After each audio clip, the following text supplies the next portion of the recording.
Fellow Falcoholics, what is up? Welcome to another episode of the Dirty Birds and Brews podcast. Tuesday Takes with Tre'Shon Diaz. I'm Kevin Knight. We are here to break down a difficult one, a difficult loss for the Falcons. Take the Commanders to overtime, but shouldn't have really gone to overtime. And number of errors, a lot of errors in multiple sections, but really comes down to the coaching letting this team down, and two just glaring game management mistakes. One at the end that likely resulted in this team not having an opportunity to kick a significantly shorter field goal. And that's the difference in this one. When you're playing a good team like the Commanders, those mistakes will kill you. And that's exactly what happened on Sunday Night Football. If I wasn't a Falcons fan, Tre'Shon, I would have said it was an amazing game. It was exciting. We saw two young quarterbacks dueling it out. Got to see everything that was. Jaden Daniels is absolutely as advertised. I loved him coming out of the draft, so I was expecting this from him. It was just, can Penix match that, right? Can Penix duel in this scenario? And Penix did. It didn't get a lot of help from the defense in the second half. The first half defense, hats off. They figured it out, but that Commanders offense adjusted, and we saw just how difficult that team is to defend. And Falcons ultimately doomed by time management of all things in this one. And it's a frustrating end, but how you doing? Yeah. How you doing after we were up late breaking this down, but how you doing today, Tre'Shon? Yeah, I'm not doing well. Just there's a 83% chance that the season is over, and it just feels like it's 99.9 at this point, and my brain is fully switched over to offseason and draft, and that sucks. They went down to the wire. They went down to the second to third to last day of December of the year of 2024. They really dragged it out this year. I will give them credit for that. They really extended the hope lifeline as far as they could, but the lifeline is gone, and there are some tough questions that are going to have to be answered in the coming weeks. Yeah, a lot of questions to answer, and if the initial post-game press conference is any idea, then I wonder if we'll get any soul-searching at all this week. Obviously, emotions high coming off the game, so I think Raheem does have an opportunity to take a different tack in his next press conference. You could tell that he was rattled at that conference, the way he spoke. I haven't heard him speak like that. I mean, I would say he's been having press conference issues for the last several weeks, really, since the season's gone downhill, but he was like a mile a minute, words just coming out, and he was feeling it, obviously, but it doesn't take too many words to say, like, yeah, that was a timeout, that was a situation where I needed to call a timeout and I didn't do it, and I let the team down, but just acknowledge it. Like, you can't justify it, right? Like, it was completely unjustifiable. Like, I don't care if you have prime Tom Brady and the fastest offensive line in the world to get down there and spike that ball. There's no situation where you get a 20-plus yard shot play to the middle of the field and you don't call assuming you have more than one timeout. If you've only got one timeout, okay, you want to save that one in your back pocket. I get it. You have two. There's no situation where you don't call that, because the fastest execution that you could possibly imagine is probably 10 seconds minimum. And with a rookie quarterback, that's not going to be the case. Like, that's not realistic. So there's not really any justification for it. And the fact that he wasn't just like, yeah, I think I think I should have called timeout there. It was just like, oh, I could have called timeout. You could have. You're right. They would get to the line quicker. Yeah, that when every time you can run 10 seconds off the clock when you got 30 seconds left, you got to do it. Okay, you got to do it. I know he's worried about giving the ball back to the Commanders in that situation. So, how about you worry about yourself for a minute? Like, how about we stop it with that? But we're going to keep going on that. I do want to get to the ad read before I forget. But we got BetOnline sponsoring the show once again. Thank you very much, BetOnline. And folks, BetOnline continues to be the world's most trusted betting platform and your number one source for online betting, from the earliest odds to in-game live betting options. BetOnline provides you with all the action and the ability to place those bets on the games while they're going on. It looked like there was a good opportunity to smash that Falcons money line, late in this one. But yeah, you know, this is why you don't do the live betting, because it's just, you bet with your heart, and the heart lets you down with this team pretty much every time. But no matter what you want to bet on, folks, BetOnline's got the largest selection of odds on everything from football, college football, NBA, college basketball, NHL, UFC. If you could think of it, they probably got some kind of odds on it. So what are you waiting for? Head to betonline.ag today, and don't forget to use our promo code when you sign up. Believe, that's BLEAV, for your welcome bonus on your first deposit. BetOnline, the game starts here. Yeah, we talked about it a lot last night, but the coaching mistakes really sunk them in this one. And I know people are like, oh, well, that, if they call that correctly, that doesn't guarantee anything. It doesn't guarantee that they get the timeout, or that doesn't guarantee that they get the field goal. No, but the opportunity cost is massive, because you're probably buying yourself 2 more plays at least, and you're getting yourself a much better call on that first play. And the opportunity cost there is what we're talking about. That opportunity cost is massive. And before the half, too, that could have been a touchdown drive. They were in scoring position, and they had to kick because they ran out of time. And it's the most frustrating thing is we saw it twice in the same game, the exact same situation. Screwed it up before the half, apparently thought that was fine, and then did it again at the end of the game. And the reason that you can't go to overtime with the Washington Commanders when you've been able to stop this team twice in the entire second half. And that's exactly what happened. They get the ball first, game over. So that just crushes this team. And I don't know what else to say about it. Yeah. I need him to take accountability for that at some point. Because I don't know how you can lead this team if you don't. Yeah. And it just kind of feels like there's been this sense of oh, well, gee, oh, shucks, it's above me kind of attitude. And there's been a big lack of accountability from this staff when it comes to some of the decisions that have been made and some of the things that have been done throughout this season.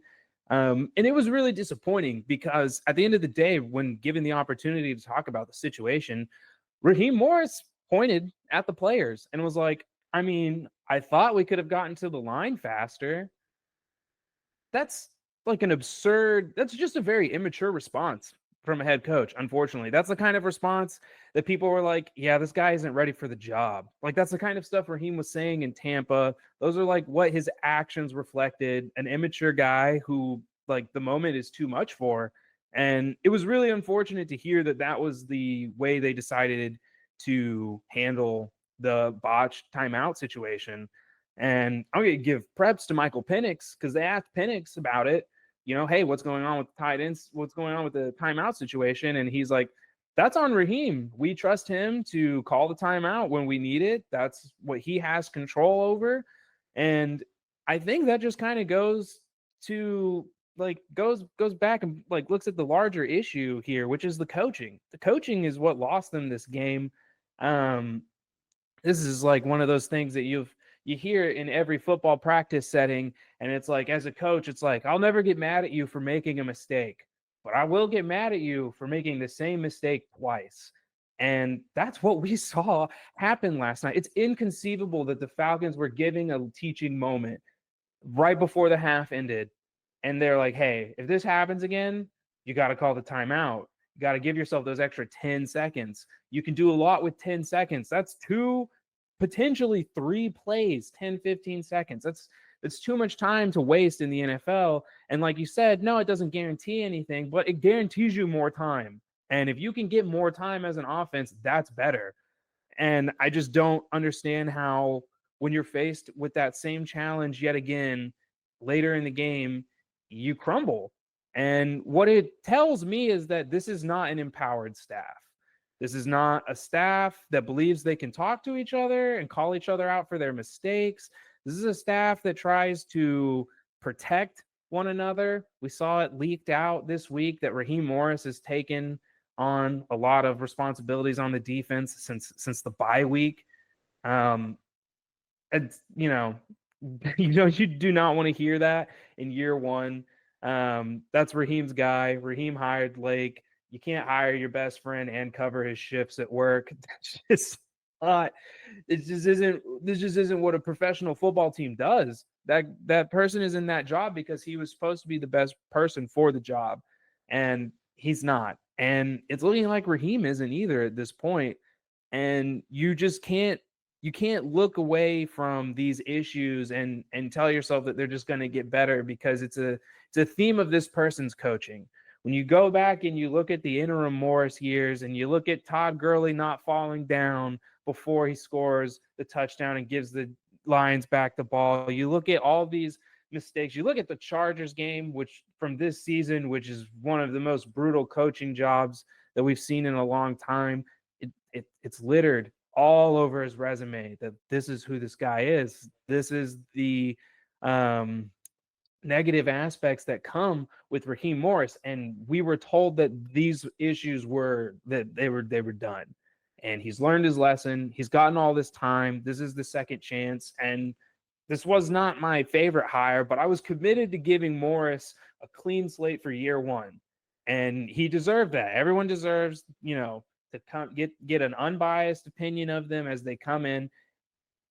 Unfortunately, he's failed, and this season is a failure to me as well. Even if they get that 9th win, it doesn't mean anything without the playoff berth.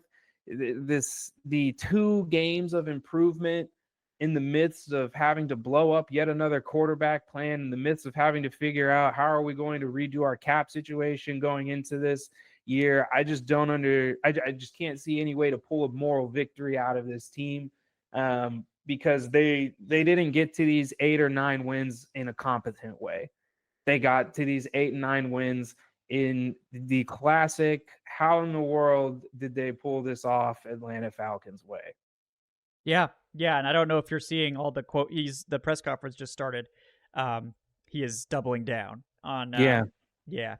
So the immaturity, man. Like it just goes back to the immaturity, and it goes back to the fact that it's like it does not feel like anybody is actually empowered to speak up on this staff or like get in his ear to let him know that what's going on is not okay.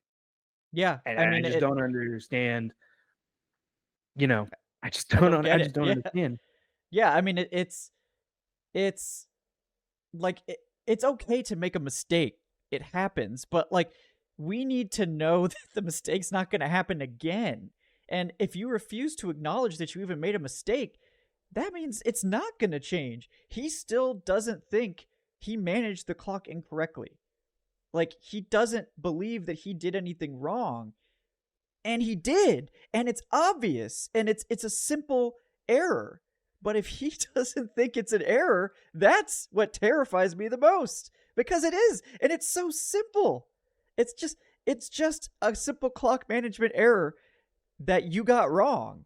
And if you can't even admit to such a simple, obvious error, like how is there going to be any improvement? How are we going to grow in any way if you can't even acknowledge the simplest, most obvious clock management error that there could possibly be? 20-yard shot play, you call a timeout. It's not rocket science. I don't want to hear your personnel musings or anything like that. You don't have time to worry about that. You don't get to it's 40-second drill, 30-second drill. You don't get the luxury of hoping you can keep a certain personnel on the field. You get the 20-yard shot you're looking for, you throw it to the middle of the field, you have to take a timeout. There's no negotiating that. You have to do it. There's no question. There's no wiggle room. There's no interpretation. There's no, there's nothing complicated about it. Like every single book, every single coach that knows what they're doing would tell you, you get that 20-plus yard shot play to the middle of the field, you have to take a timeout. There's no other way to execute that, because running down there is going to cost you at least 10 seconds. If you have 2 timeouts, that's what that second timeout's for. And I don't want to hear this crap about, oh, well, I wanted to keep the rest of the field open going forward. No, you used your opportunity to get a big shot play on that play. you got the play you wanted to the middle of the field. Now you have to, like, yeah, you got to use your time out there. Like, you still have time to throw the middle of the field, but like that big shot, like that, you can't get down there fast enough. Even prime Tom Brady takes 10 seconds to get that snap off in the best case scenario. So, I mean, it is yeah, that simple. it is. It is that simple. He's saying as simple as you're trying to make it seem. It's not. This is a It play. is. This is a concept that a 7-year-old, after they play Madden for the first time, grasps. You have to call that timeout. It is universally understood. Football fans across America came together and all realized at once that is a moment you call timeout. You have to take control as a coach. And we've talked about like this lack of wanting to take control, this lack of like owning the moment and just hoping it takes care of itself. With Kirk, we're going to just play Kirk for 5 straight weeks and hope it takes care of itself. We're just going to hope Young Hoku takes care of himself. And we just get that. It's just all going to do it on its own. That is not like, that is not this idea of leadership that I think a lot of people have. And that it's like, you lead by following. That is not leading by following. That is like the lack and the absence of leadership on full display. Nobody feels like they can turn to this guy. Nobody has anyone to look at. You pointed it out yesterday. Penix is staring at the sideline, begging for somebody to call timeout in that situation. Your players don't even feel empowered enough to call timeouts in obvious timeout situations. Like, there's a huge disconnect between reality and whatever is going on in the mind of Raheem Morris right now. Yeah. And like there were some things like, I know like some people have gotten on Morris for starting Kaderil Hodge. I think that was actually really smart. I think that was a good idea. And like again, like Ray McLeod's probably the better receiver, especially after the catch. But like Hodge is fine. Like he's absolutely fine as a wide receiver 3, and he's a drastically better blocker, and that opens up so much when you're playing 3 wide receiver sets. Like, and I think we saw that. Like when they went to Ray in the second half, the blocking on the perimeter was not as good. They obviously they got, I'm sure we'll touch on this. I don't think they consciously decided to abandon the run. I think they were forced to abandon the run because Washington adjusted. Washington adjusted to play 6 men on the line of scrimmage, and like they didn't have time. They just didn't have time to play around with that. So like that was actually a good call. I don't think he needs to defend himself on that. I think the thing with the Hodge stuff is just kind of like, that's a week 8 move, man. Like that's a move where we've talked about it. We're like, hey, Hodge is like maybe the second most explosive receiver behind Mooney. And I'm in my head, I'm thinking like, okay, who are the receivers that Penix would have had work with? And it would have been Hodge more than any of the others. I know it didn't look like it on some of those missed deep balls, but like the concept behind it made sense. The execution of the plan is like where they failed me, because it's just like one of those things where it's like, this is something that you should have done maybe a little bit earlier. Like, okay, fine. Like you tried it out. It didn't work. But again, it's just one of those things where it's like, why did we wait till week 18 to give Hodge some run? It's like, did you remember overtime when he caught a stop route and took it to the house and burned the entire defense?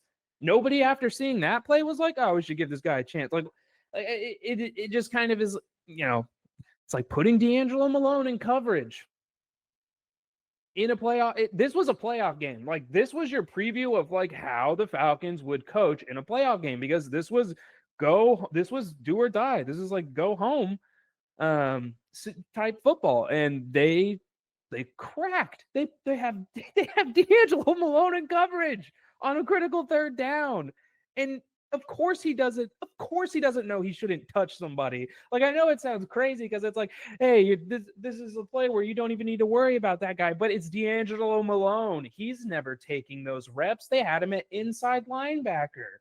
Like, you had Bertrand getting sacks, playing one of his better games, and then you decide, you know what, this is the game. This is the game we do the D'Angelo Malone coverage reps. It seems like it's a good time. It's just like, okay, sure. Like, the concept, I can get with it, but like the execution, again, it just seems to all come back, and it all seems to reflect like the thought process of the head coach. Yeah, exactly. And, to be fair to Morris, towards the end of this press conference, he basically said, like, I think the critique is fair. I understand it. I apologize. We didn't get it done. We'll do better going forward.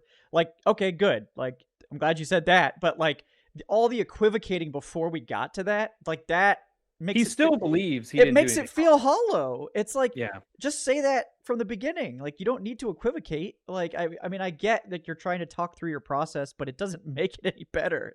It makes it sound worse. It's like, oh, you really do think that there was justification for what you did. And that's the scariest part, because if you don't even see a problem, like, there's no way to fix the, you won't fix something you don't think is wrong, right?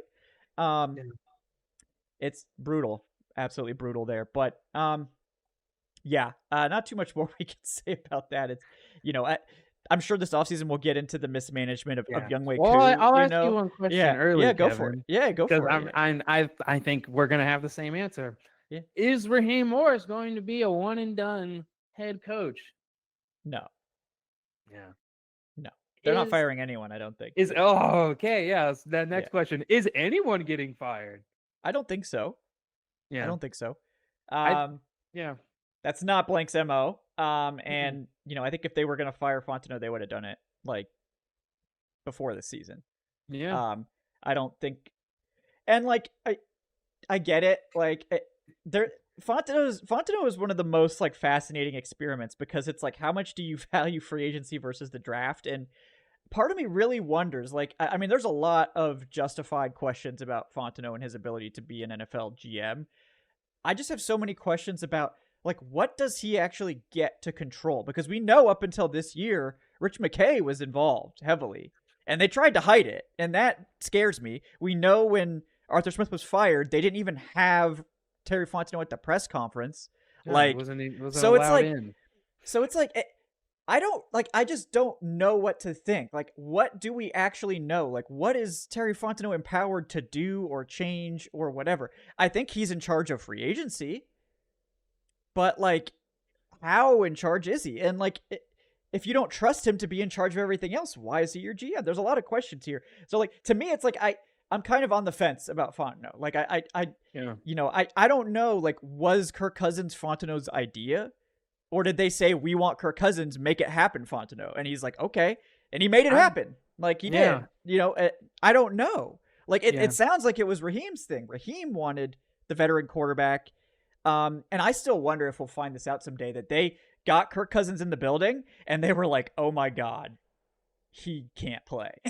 Like, suddenly that's, and we talked about this, and this is something that like we have not seen like around the Atlanta Falcons in a long time. And we've had some stinkers, and we're now like a locker room that leaks. We're now like a team that leaks. And we've got stories where it's like, well, actually the coaching staff thinks Kirk has been physically done for a long time now. Today, there's a story that came out that the coaching staff thinks Kirk's time is done in the NFL altogether. And this is just kind of like, this only happens with bad regimes, bad coaching, bad staffs, whatever you want to call it. And I think when we look at Terry, like, I'm just looking at 4 years of work. Yeah.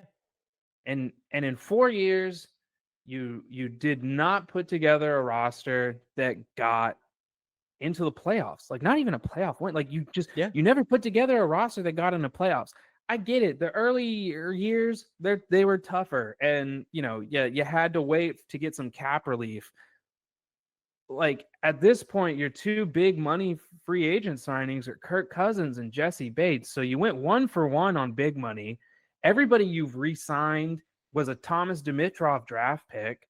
All of the foundational pieces that were here. I just don't think that the resume adds up and says, hey, this guy has earned a fifth year. And like, it is what it is. And I agree with you. I don't think anybody's going to move on.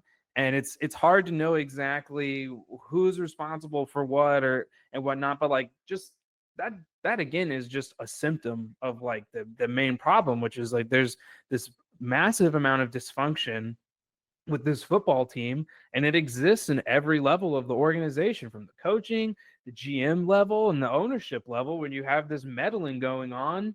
And you then have a group of people who are making rash decisions, or they are just kind of doing what somebody else wants them to do, and there is no vision and there is no plan. And we've talked about that, like there's just these concepts of a plan, and they just kind of hope that it's going to all work out when they roll out onto the football field. And that's what they look like. They look like a team that's just winging it. And they're like, yeah, we hope this works out. We tried out some stuff this week in practice. Maybe this will work. Maybe it won't. Yeah. Like I won't really argue with anyone that says, Fontenot, like we've seen enough, like we should move on. I mean, I think there's a clear case to be made for that. I'm on the fence, and we'll see, because and it's easier to be on the fence because we know he's not going to get fired, right? So either way, we're going to have one more offseason. So this is absolutely the critical offseason for him, because again, like in theory, this could be an opportunity for him to really show off his chops, because I think one thing we can all agree on is that he has managed the cap very well. Like he's kept this team. He cleaned up a huge mess when he got here relatively quickly. Got us in a healthy spot, and then of course immediately went out and signed Kirk Cousins to a terrible contract. But even the Kirk Cousins contract is just 2 years of bad money, so it's not that bad, like long term. Obviously it's bad next year, and part of me wonders if they're just going to eat that and just really focus on 2026 as their year. But this is an opportunity, like this offseason, and like I Ebiketie hitting potentially would be big for Fontenot if they actually could find that pass rusher. That would be significant. I think we're seeing some flashes from Rook that give you some hope. I do wonder like how important DeMarco Hellams is to this defense, and like his absence has actually maybe hurt them more than anyone realizes, because I think they desperately wanted to play 3 safeties, but Richie Grant was unplayable. Like Richie Grant can't play. And they wanted a tackler that could move, and they just don't have any right now. Like they got Nate Landman, who can only move forward. They have Caden Ellis, who's amazing moving forward and middling everywhere else. And, JD Bertrand is just not ready yet. And Troy Anderson, who was your guy, he's the only athletic middle of the field player you have. I mean, you got Jesse Bates, but, Simmons is washed clearly. I mean, I've never. Gosh, it is so sad to see. I've never seen a safety have so little impact on the game. Like it's like he doesn't like make any egregious mistakes, but it's just like there's just no impact. Like it's just. I got yelled at for saying that, like at the midway point, but I'm like, something just doesn't look right, man. He just doesn't really look. He doesn't comfortable back there. It's just nothing. It's just not really generating any sort of impact, and that's unfortunate. But, we definitely are. This is obviously it's going to be a very interesting offseason, and because no one's probably getting fired, we're just going to have to hope that they can figure it out. But I mean, I hope they give Fontenot all the control, so we can at least find out, like, if Fontenot has his way with the roster and the process, like we need to know if his way is going to work. Like we need to know, like, so please give him the opportunity to run the show. If you're not going to fire him, give him the keys. Like that's why he's here. We need to know, like, So, hopefully we'll see that. But let's talk some positives, because I think Penix and his game. And there's a lot. There are. Like, Penix's game, again, like, a lot of misses. And those hurt, a lot of missed touchdowns. One thing I will say, the way he throws his misses is exactly what you want. You want it over. Never under. Always overthrown, because overthrows are incomplete. Underthrows are picks, and that's exactly what we saw with Kirk Cousins. He just would underthrow those deep balls and lead to interception opportunities. The one thing you can say about Penix is he's not putting that ball in harm's way. Like, it's maybe not exactly where it needs to be, but it's not in danger. That there's an opportunity for these guys. And we did see some throws, especially on like the first drive or two, that were just off. He dirted a throw to Drake London that seemed a little bit off, and he did fumble twice in this one. And I think that's just the nerves, right? Primetime game. an opponent that's really starting to come after you, the game's kind of slipping away. I mean, it happens. Like, again, it's another reason why you'd like him to have had more reps. And that would have been the perfect opportunity. Get him into Monday Night Football. Get him into Monday Night Football. Get him used to the primetime atmosphere against an easy opponent. Get him more reps against the Raiders. Yeah. The game that does not matter. Man, I can't wait to find out, like, how long did they know, like, Kirk Cousins was cooked? I mean, they knew before that game. They definitely knew by the bye. Prepared to debate afterwards. That means the decision was already made up here. Yeah. So it's like he shouldn't have been playing. Like, if you've made the decision, he shouldn't be out there. And but yeah, Penix. But Penix looked, I think when we looked at the Giants game, I pointed out early, 7 of his 9 incompletions came in the first half. And he did start off early kind of spraying some throws. And you could see a little bit of the accuracy like that people had kind of talked about where they said like, he can kind of struggle a little bit with his control on some of his throws. And like you said, the one that kind of got dirted to Drake. There are a couple of others that were just kind of like pure like misses, just bad misses. But like overall, the main misses and the majority of them are all chemistry based. This isn't like the guy can't make the throw. Like to your point, we're not seeing like the ball being underthrown. Every blade of grass is available to Michael Penix. And like we have not had a quarterback like that has, I think, had this arm talent like this since Vic. Matt was able to hit his shots because mentally he was just so far ahead of everybody else that he knew exactly where the ball needed to be and when it needed to get there. And that's kind of what he was able to operate on. Penix is able to kind of bend the rules a little bit because of the howitzer that he's got strapped to his shoulder. And so a lot of these things are going to improve with reps, like the deep ball. Like I know everybody out there right now is saying like the Falcons need a speedster on the outside. The Falcons don't have any speed. Okay, first of all, like why does everybody forget about Darnell Mooney just because like a deep ball to somebody else is missed? We have vertical threats. Darnell Mooney is a vertical threat. Kyle Pitts is a vertical threat. We have guys that can stretch the field. The shots went to the guys who aren't known for speed. Drake London, not our fastest speed guy. That's going to be one that takes more time for Penix to get comfortable with because London is just like one of these slower guys in the group. And so when he has to switch and he has to then throw a deep ball to Bijan, something that we didn't even really see Kirk ever do, he's not getting a ton of reps with the running back. This is like to our whole point of like, you should have played him in the Raiders game. You should have played him a little bit earlier so that he could get this comfort level going, especially just that Raiders game. Again, Monday night, you get an extra day of practice that week. You can get extra work in. Just extremely frustrating that, again, the Kirk Cousins plan was to just hope that it fixed itself, even though apparently the whole staff thinks that he's physically cooked and can't play anymore.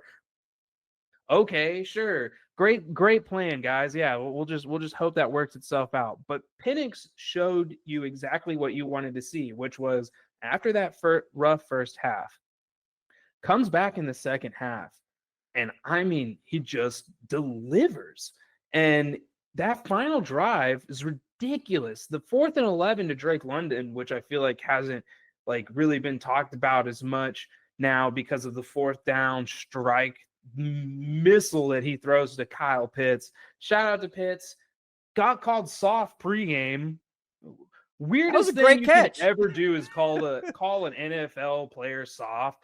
Like, look, Kyle Pitts is many things. We're not going to sit here and act like he didn't play through 2 knee injuries in his second and third year as a pro. You can say whatever you want about Pitts in terms of like being able to execute and the ability and things like that.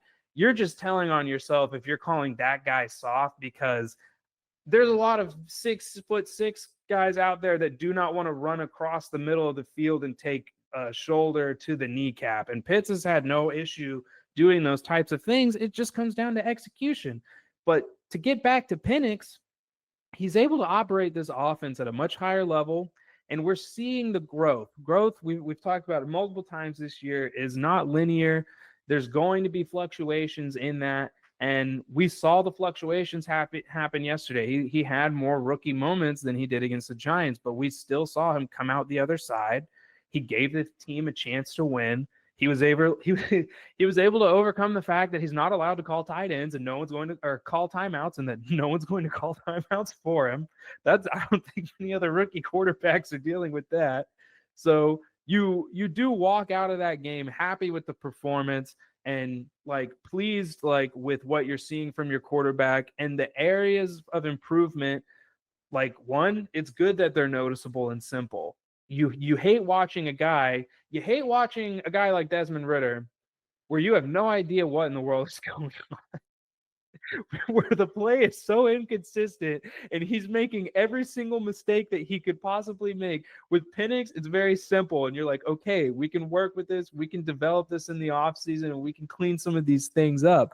But you can't, when you look at some of the issues the Falcons have had in the past, it's like, yeah, okay, your guess is as good as mine.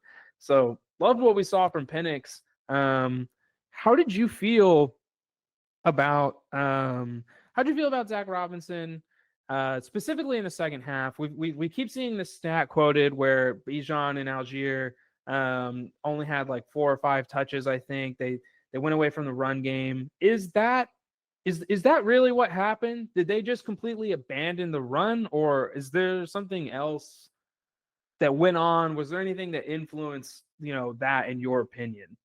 Yeah, I tweeted about it going into halftime. It's like the Commanders are going to sell out to stop the run because that's if they let the Falcons run the ball, the game would be over. Like they had to. That's sort of, you have to live with the fact that maybe you're going to allow some deep shots, and you just have to hope that doesn't happen because those are lower percentage plays. If you're allowing Atlanta to run the ball all over you, the Falcons would have done exactly what the Commanders did to the Falcons and just run the ball, eating up 15 minutes of clock, and walked out of there with the commanding lead. But obviously, like D'Angelo Malone's screw up, which I think that penalty had just as much to do with this loss as Raheem Morris's clock shenanigans. I mean, that's essentially a turnover. I mean, that was like a punt that was probably going to net you like close to the 50-yard line field position. I mean, from that to a free first down that led to a touchdown, it's basically a turnover. And like if the Falcons get that stop, this game doesn't go the way it went, right? The defense gets off the field. Maybe the offense doesn't do anything with the ball, but you still don't let them have that dominant 15-minute drive that they went on that just sucks the life out of your defense. So by the time the Falcons get the ball in the third quarter, there's like 5 minutes left in the third quarter, less, and they do run the ball once. They don't get much on it, so then you're behind the sticks and you got to throw. But you only run 3 plays. I mean, so I don't blame them for not running on like 2nd and 8. I mean, I would have yelled at them for running on 2nd and long if they did that. So I think they were not wrong to try to throw there. And then the next time you get the ball, there's like 8 minutes left in the fourth quarter, and it's like, oh crap. Now you can't. Now you're behind and you can't waste the time anymore because you probably need 2 possessions to win the game. So I don't think there was a conscious decision to abandon the run. I think it was like they had to because of the game script, because of the dumb penalty, and because the defense just got owned. I think that put them in a situation where that took the run out. And that's just the Commanders doing exactly what they needed to do. Like, the Falcons are running all over you, take the run game out of it. Go out there, control the clock, and get the lead, and then force the Falcons out of what they want to do, which is exactly what they did. So, hats off. The Commanders played a perfect second half. Like, they absolutely did. And the Falcons did not, and I think that's kind of one of the underrated stories is Atlanta just got straight up out-coached after halftime, in many ways. So, yeah, it was very reminiscent of the Vikings game. I remember everybody yelling, "Oh, why'd Z-Rob go away from the run?" And it's like, okay, the game was tied, and then when they got the ball back, they were down by 2 touchdowns because there was the fumble and everything from Ray and whatnot. And it's kind of like one of those things where it's like, I don't think he's like making a conscious decision to go away from the run. He got 3 total plays in in the third quarter. Like the third quarter was a beatdown. And I just don't think that, like, okay, like we're splitting hairs because he called one run to 2 pass plays, like you said. Like, we're looking at longer down and distance here. Sure, maybe he could have called another run play again and it's 3rd and 5 or something like that, and like it changes the situation a bit. And like, I'm fine with like having that conversation, but to turn it all into like this guy's abandoned what was working and everything, I think is like disingenuous to the discussion. The D'Angelo Malone penalty, it's just one of those things where having him out there just like once again feels like somebody's trying to prove that they're smarter than everybody else, because this is a 3rd round draft pick that's been written off because he's not, like, he didn't live up to his pick and he hasn't been the player that the team needs him to be. But like, we're seeing him forced out onto the field. Also thought it was really funny, like Mike Tirico earlier in the game was talking about, oh, you know, he doesn't like that penalty where if you're subbing players, the referee has to hold the ball for the defense to get on there, or it's a flag. He's like, they just stop it for the defense. It's like, yeah, because you get a free first down from an illegal contact penalty on 3rd and 22. I just like those are the kinds of plays that are so frustrating, because you, like you said, you go from potentially getting the ball around like the 30 to the 50 to now you're having to brace for this Jaden Daniels. Like you said earlier, the kid was sensational. I mean, it was really like, it's hard, like brutal to watch, but it's just really impressive at the same time. Yeah, it is. He had just, I mean, you could see it. I mean, obviously it helps that the Falcons defense was completely exhausted and also just couldn't tackle. I mean, they only have one edge rusher capable of chasing down Jaden Daniels, and that's Arnold Ebiketie, and they had to sub him out. You know, they don't have anyone else. Matt Judon can't move. He can go straight. That's the problem with this team. They can go straight with the best of them. They can go straight ahead, and if they face like a pocket passer, they've been crushing it. They had 5 sacks, Tre'Shon. Yeah. 5 sacks. It just didn't matter at all, because doesn't matter anymore. We don't. It just doesn't matter, because like, if Jaden Daniels escapes, there's not a single person in that defense that's tracking him down until you get to the secondary. Yeah, I mean, Judon just falls over every time they run read option. Like, he can't move. It's literally just it's only Ebiketie. Like, he's the only guy hilarious. that like has a chance. It's just, yeah, like you said, it's just like a team of guys built to move forward. I mean, it's just, it is what it is. Like, and then also your slot corner can't tackle, so that's a huge problem. I mean, that is such an underrated problem. Like, look at the difference in the Tampa Bay Bucks when they have Tyke Smith in the slot. He's a game changer for them when he's in the slot. Without him, that defense is terrible, absolutely terrible. And because your slot corner, if you're going to play as much nickel as this team does, and they play a lot of it, they play a lot of nickel. They play a little bit less than they did earlier in the year, so there is that. But like, they've played more dime, so you still need your slot corner. Like, that slot has to be your best tackler. Your best tackler, which is why, like, if it's me, I'm drafting Jahdae Barron. Like, if this is a defense we're gonna run, you need a star. Brooks better get every snap next week, man. It doesn't make any sense at this point to keep putting D. Alford back out there because he can't cover or tackle. Zach Ertz turned back the clock on us last night. It's insane the amount of plays that he's making on D. Alford's head, and it just I don't know. Like you said, we're a nickel heavy team. Doesn't seem like we're really rolling out people who are built to be in nickel that much. I don't know if it was you or if it was Dave who had to remind me of the Robert McClain arc, but we are at the end of that arc, and it's time to move on. The cornerback was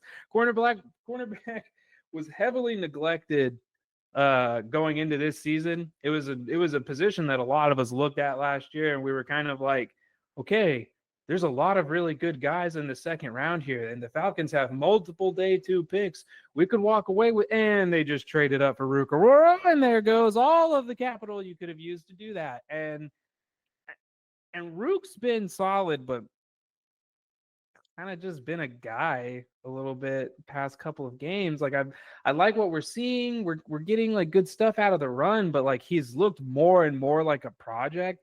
And at one point last night, they were just running like right at him. Like they didn't have any issue getting movement there.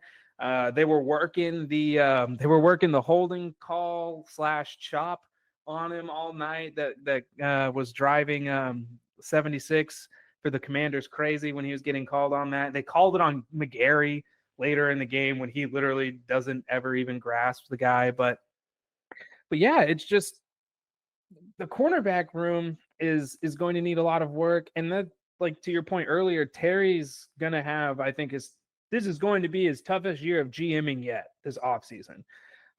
You're gonna have to figure out what is Drew Dahlman's worth. Gonna be honest, since the return, he's really played himself into a McGarry level contract. It's so hard for me to look at what he's done since coming back, calculating in his injury history and being like, yeah, this is top 5, top 8 center play. It has not been good. He chose a bad time to have a down year, and there's a lot of other decisions that are going to have to be made around the building.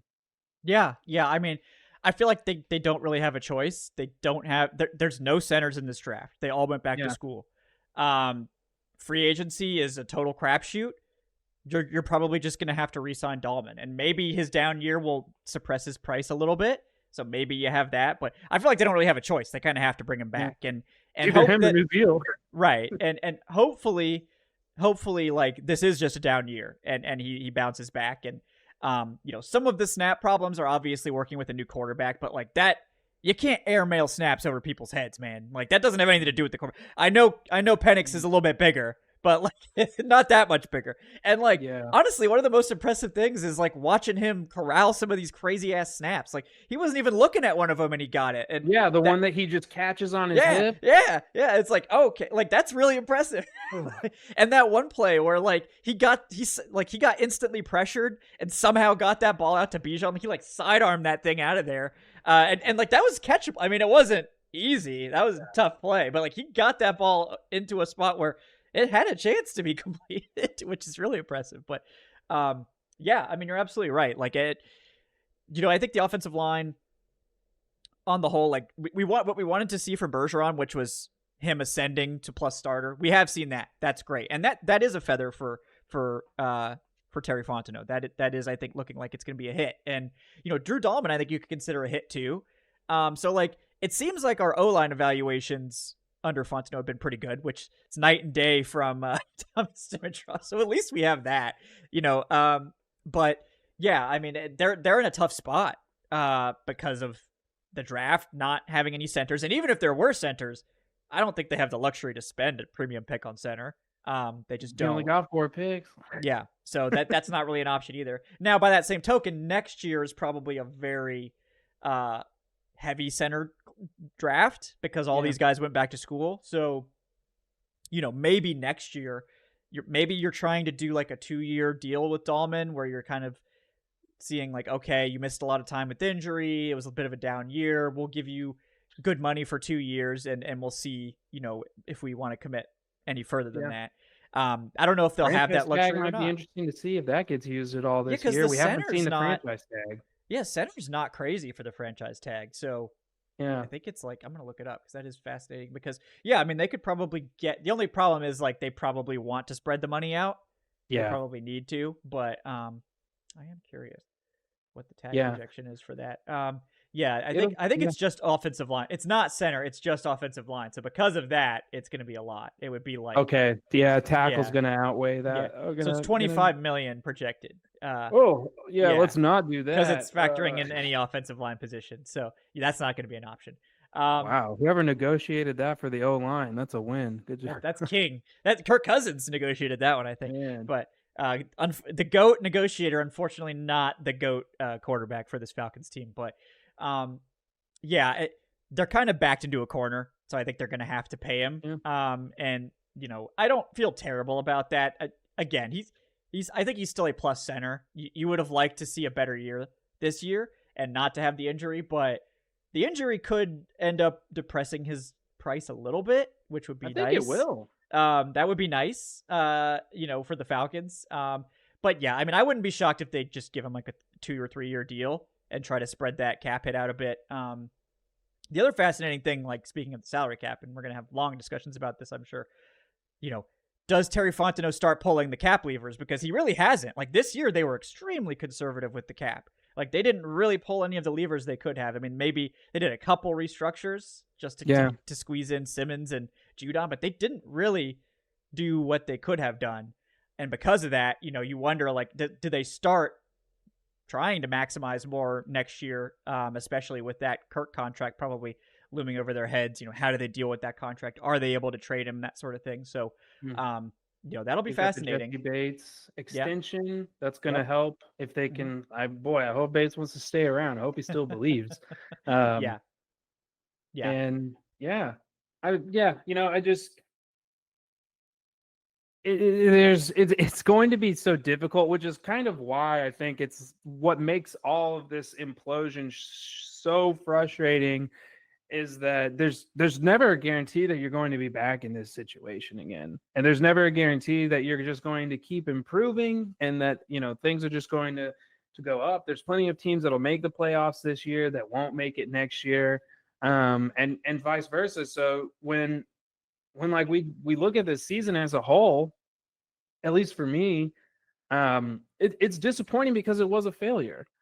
I think of all of the opportunities they had to really just kind of take control of this thing, to really like make sure that they could get into the playoffs. Like it was never going to be, as easy as advertised, but it just kind of felt like they could never get out of their own way. And that just goes back to the decision makers. And I really feel like this team was let down by its coaching. Like when we look back at this season, I think that's going to be the one thing that like really resonates with me, is just kind of like this was not a like bad roster. We've had bad rosters for years. Like it was a thin roster, sure. Like won't argue that. And there's definitely like positions that like needed some upgrading, but you had what you needed to get the job done. And unfortunately, the guys that you brought in to do that job, they weren't able to deliver on their end. And that's what I think makes this really difficult, is because now we're hoping that, okay, they're going to get it done next year. And I don't know, like you and I are both in agreement. It doesn't seem like anybody's going to get fired. If anybody falls on the sword at this point, it sounds like it would maybe be Jimmy Lake, only because, like we said at the beginning of this, if you're not even doing your own job anymore, then what are you bringing to the team? There's going to be some good DCs out there. There's going to be some really good, like, veteran defensive coordinator options on in line for some work. So I don't know, but I'm with you. I don't think anything's going to happen there. You just kind of feel like you're trapped, and it just kind of feels like we're going to take the same approach we've taken all year, which is just hoping this thing works itself out. Yeah. I find it honestly, like, I think the more that comes out, the more we're going to learn that, like, Raheem took over the defense after the bye, which I think we were all kind of suspecting. But like at that point, it's like, what is Jimmy like bringing to the team? Like, he wasn't calling a good defense, and I assume his fingerprints are still on some of these puzzling moves. Man loves him some D'Angelo Malone. I don't understand. I just don't understand. Like, I get it. You don't have Kevin King, who was your like dime guy. But you have De'Tron Brooks. Like, why do these people hate De'Tron Brooks, Tre'Shon? Why do they hate De'Tron Brooks? I don't understand. All this dude does is make plays when you put him in the game. Like, why are we getting an edge rusher in the middle of the field in like 2 minutes? Like, I just don't get it. I just don't understand. Like, it's basically like deep like prevent on like 2nd and 20 or 3rd and 22, and you're putting an extra edge rusher in the middle of the field for some reason. I guess people were saying, "Oh, he's the quarterback spy." Like, if Jane Daniels wants to run, let his ass run. But there's so many options for that. Let his ass run, and then have somebody rally and make a tackle before 22 yards. I mean, geez, like, even as bad as the Falcons were at tackling Jane Daniels, they were at least tackling him without giving up 22 yards on like the vast majority of his runs. Just very questionable. But I do want to give AJ Terrell his flowers because that's one of the best. I mean, one missed tackle in the red zone, notwithstanding. The coverage he played against McLaurin. I mean, I haven't seen anyone cover McLaurin that well in years. I mean, and it's like, wow, it took us, to the bye week to realize we shouldn't be making AJ Terrell play zone because we're a zone defense now and we're going to play zone. No, like that was so dumb. Like you signed Terrell to a huge contract based off how he looks playing press man because he's a great press man corner. And then what do you know? You let him play press man and he's shutting everyone down. What a shocking turn of events, Tre'Shon. Yeah.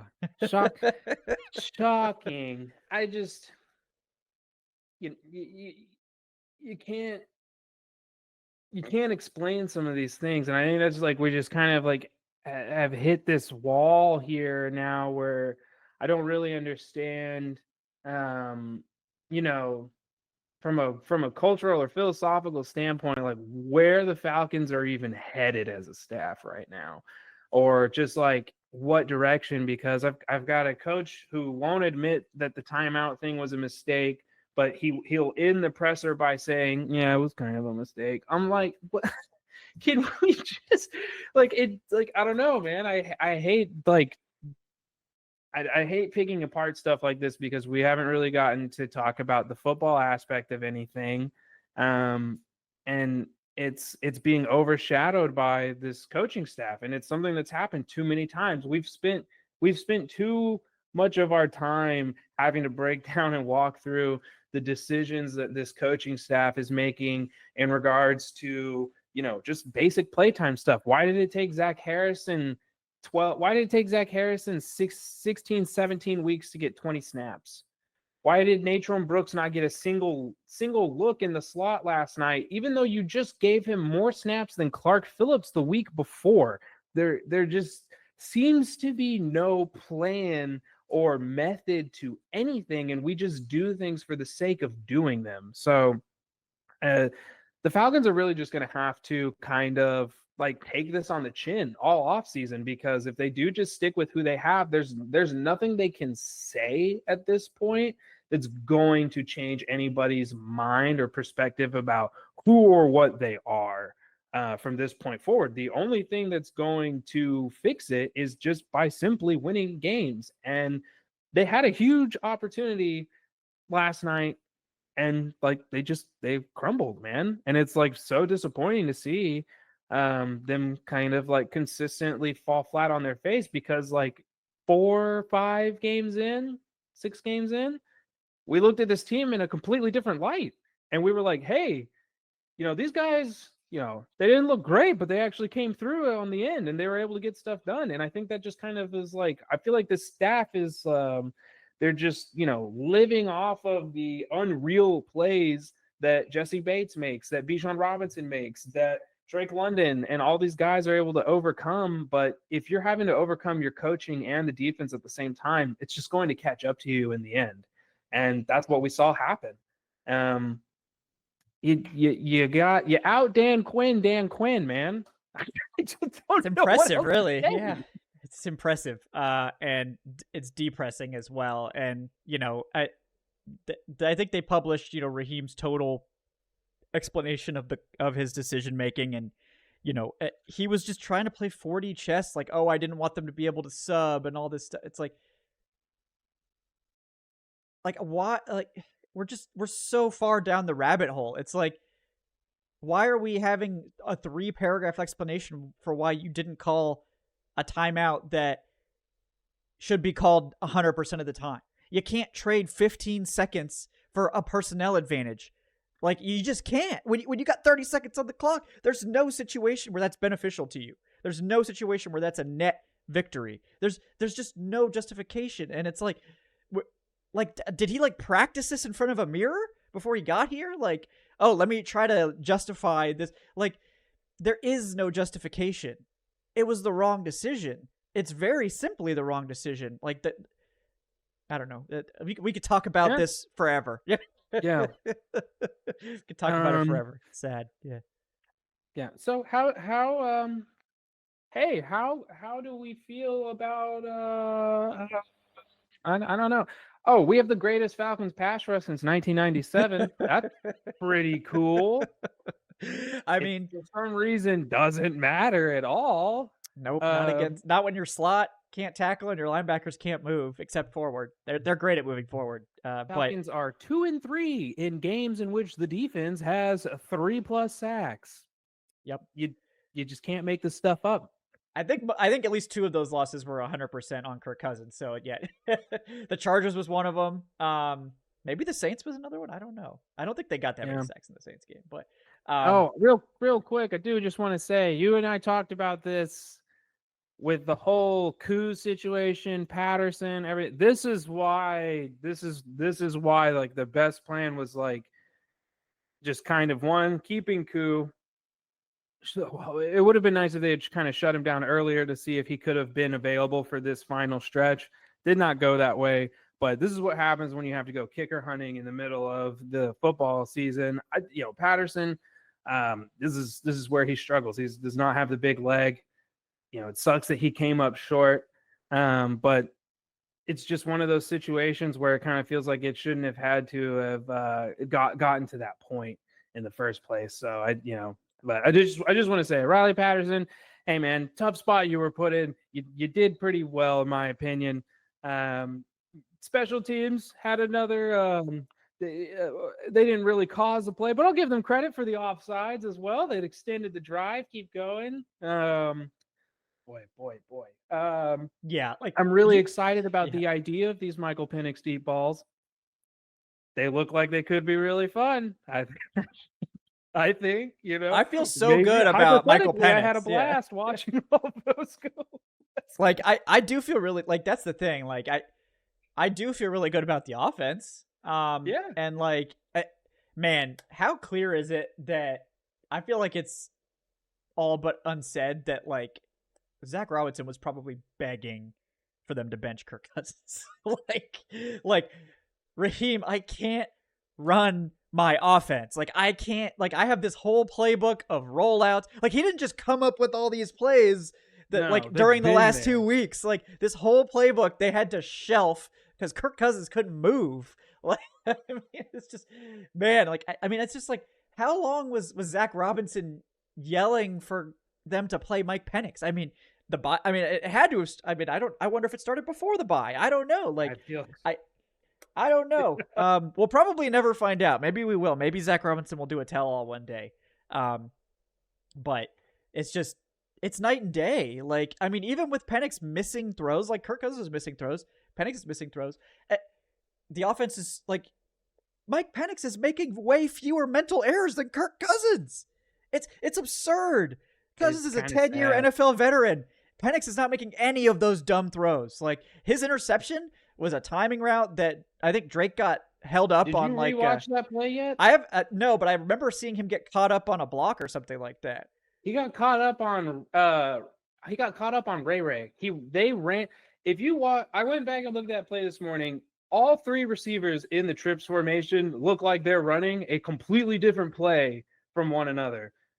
London and Ray Ray run on top of each other. They're both running out-breaking routes. We've got this random in-breaking route. I will say Kyle Pitts was wide open on that play. Just putting it out there. But like that looked like it was just a complete botch. And we saw a couple of procedural stuff like that at the beginning of the game. And I don't know if that was like a Hodge thing or I don't really understand like exactly what happened. But like when you go back and look at that interception, you feel much better about it because like you said, okay, this is like people getting tripped up over one another, and this is like this is just a dumb thing that happened. And then like seeing Jane Daniels throw a very similar interception later in the game was also kind of nice because it's like, yeah, they're rookie quarterbacks. They do that every once in a while. Yeah, I mean, it's a timing route. He has, like, that's one thing you can take away. He has complete trust in Drake London to get to that spot. He doesn't even check it. He's like, I know London's going to be there. And like the rest of the game, they were money on that area of the field, like throwing that area, whether it was in breaking or out breaking to London. Like they were money on that. I think that was his strongest connection right now appears to be with London. They seem to be on the same page for sure. And you know, there's a lot of hope for this offense. I think the criticism of Zach Robinson is somewhat deserved, but I think that he's the one guy I think you can hang your hat on and say, if I had to bet on like somebody carrying this team, it's Zach Robinson. Like one of these coaches actually being what we hoped, it's Zach Robinson. I just hope like if they do have a 2016-esque like just bounce next year, that Zach Robinson lights the NFL on fire. They don't make the same mistake they made with Dan Quinn, and they promote Zach Robinson and don't let him leave the building. But I think we all know what's going to happen. Yeah, unfortunately, like, I don't know, man.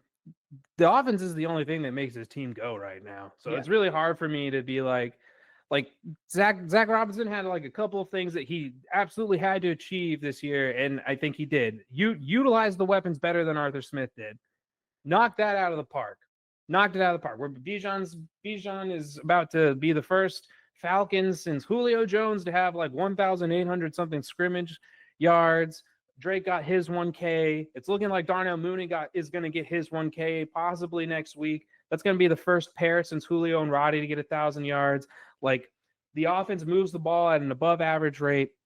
Now, if you told me this was year 3, I would definitely be like, hey, like they got to upgrade. This isn't where we need to be at this point. But this is year 1 for a guy that's never called plays at any level of the game. Jimmy Lake was a full-time head coach in college football who used to call defenses. This is like, it's so funny that Jimmy Lake just gets to be compared like he's on the same like level as Zach Robinson. We're like, oh, this is 2 first-time coordinators. It's like, okay, Jimmy Lake has been around, man. This is somebody who has like been calling plays for a long time. Doesn't look like it. Zach Robinson, like you said, you at least feel like there's something to work with there. And the areas of it, it's very similar to Penix in that the areas that you expected to see struggles, you see them and you know they can be improved upon. And if they aren't able to get fixed or taken care of, then you know you can make that decision to move on. Red zone, we saw some struggles this year from a play calling standpoint. We saw a lot from an execution standpoint with London. I think they've been a little bit better in the red zone since Penix has stepped up. And short yardage situations, the team has got to figure out a way to get things going in those short down and distances. I think the only thing that kind of threw me off last night was it did seem like there was like less usage of Charlie Warner. Zach needs to kind of get better about being more flexible and not having to live in 11 personnel the whole time. Kind of goes back to the whole Hodge thing. It doesn't matter if Hodge starts that game or not. Just get Hodge more reps. Like, just do a better job at dispersing the reps. And those are the things that we definitely need to see improvement on. But there's no reason to like run this guy out of town. Like, you got a really good performance from a like rookie OC, and it's clear that this guy knows what Penix needs and what Penix can do. He's the one that convinced the staff to like make the move. They're like, yeah, I love him. Signed off on him. He's got a history of being ahead of the curve in terms of knowing like Justin Herbert and Patrick Mahomes and all these other guys from his PFF days when he was scouting, and he was like, these are the quarterbacks that you should be going after. So this is somebody that, like, to your point, I think is an up and comer. Gosh, just the idea of them letting him walk out of the building is so terrifying, because that TJ Yates has been promoted to offensive coordinator is going to feel like a shot.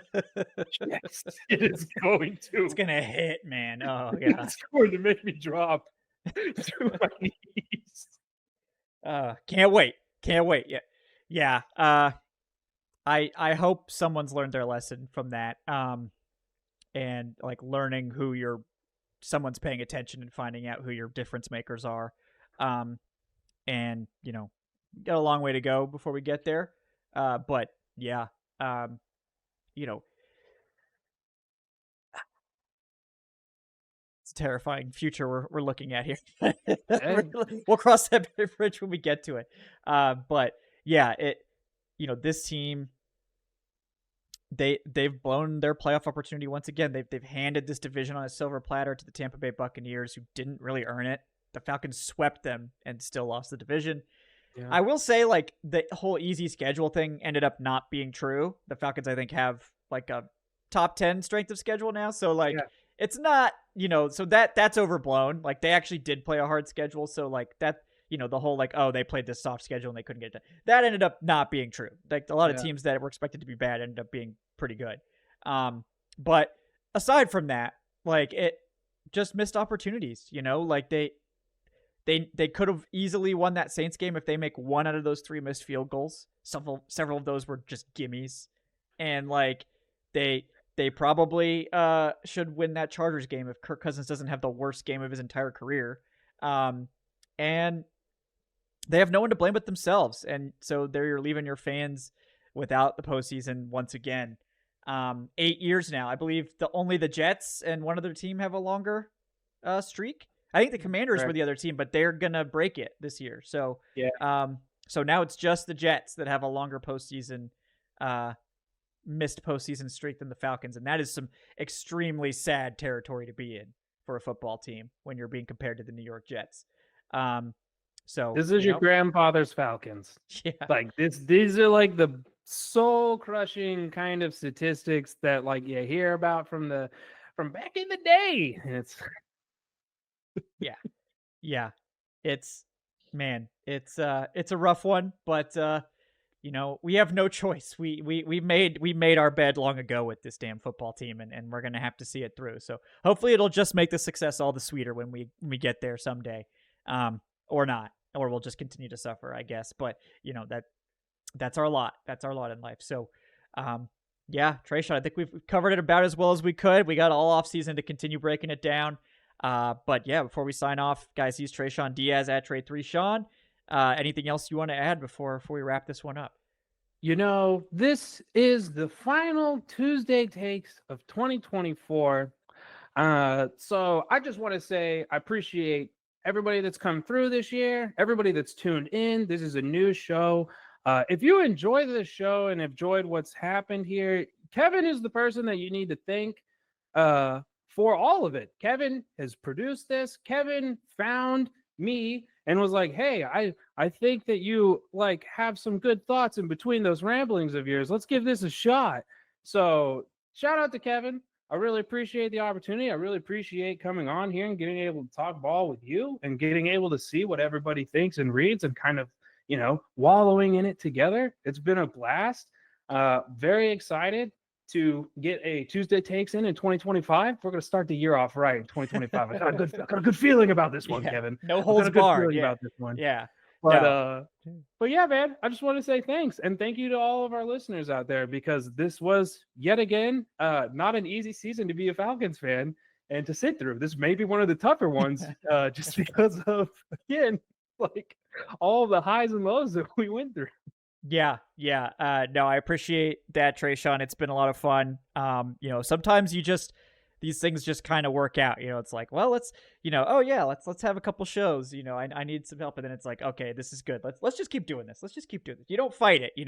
If you get a great co-host falls into your lap, you don't fight it, right? You just keep it going.